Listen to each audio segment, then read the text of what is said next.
I lost 15 kg in 6 months while building muscle, and looking back at it, it was easy, very easy.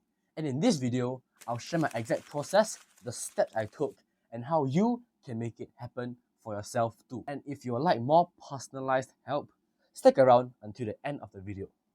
The feeling of obesity is still printed in my mind. I clearly remember the days where I was uncomfortable in PE lessons as I couldn't do anything. I can't do a push-up, let alone pull-ups and running. Every topic related to weight, I would intentionally retreat, and conversations with friends were unnatural as I was insecure about my weight. But look at me now. I did 12 pull-ups in school just a week ago and flexed on my friends. People now all know me as a strong and fit person, and my life seemed to have reached a turning point. I started taking up opportunities and I'm full of confidence now. But it all comes down to one question: how did I do it?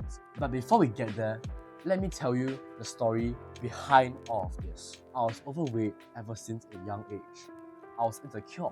Fitness was my worst nightmare, and every time I arm wrestled and won, people were saying, well, it's cause you're fat, and I didn't want this to happen anymore.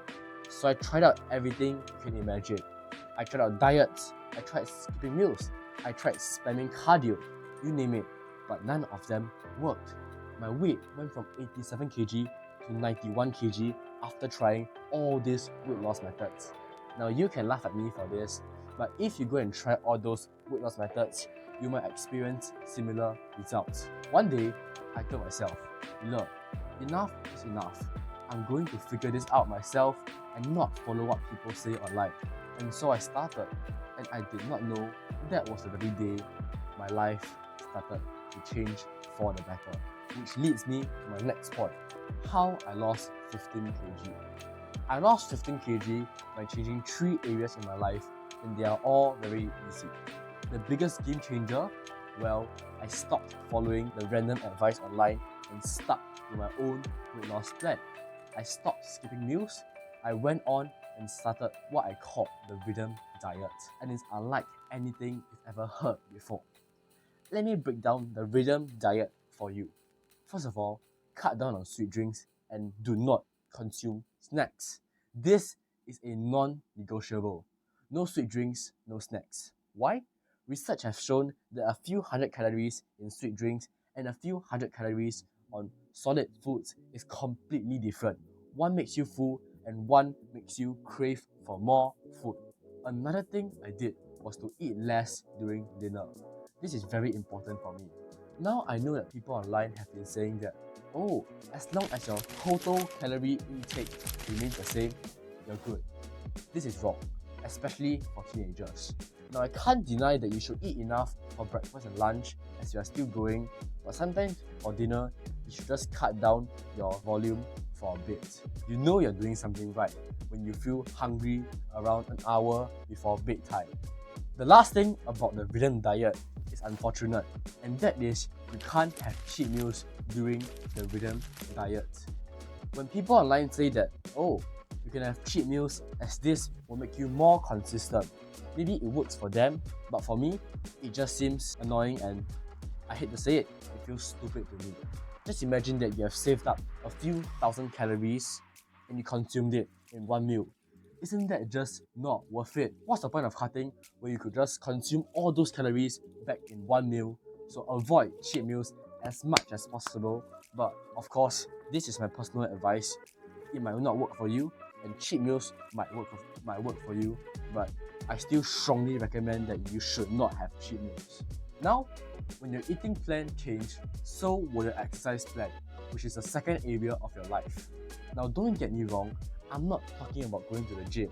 I'm talking about simple exercises. All I did was jump for 15 minutes in my room, did 10 push-ups daily, and during that period of time, I lost majority of the weight I lost in this journey. And although the plan might seem simple, it is actually very impressive if you can stick to it daily. Another misconception is that your diet and workout must be perfect, and that is the worst advice I've ever heard. Let's say you screwed up your diet and workout for the entire day, there's nothing to be guilty about it. You won't be fatter, but instead, you have learned how to not have a bad diet.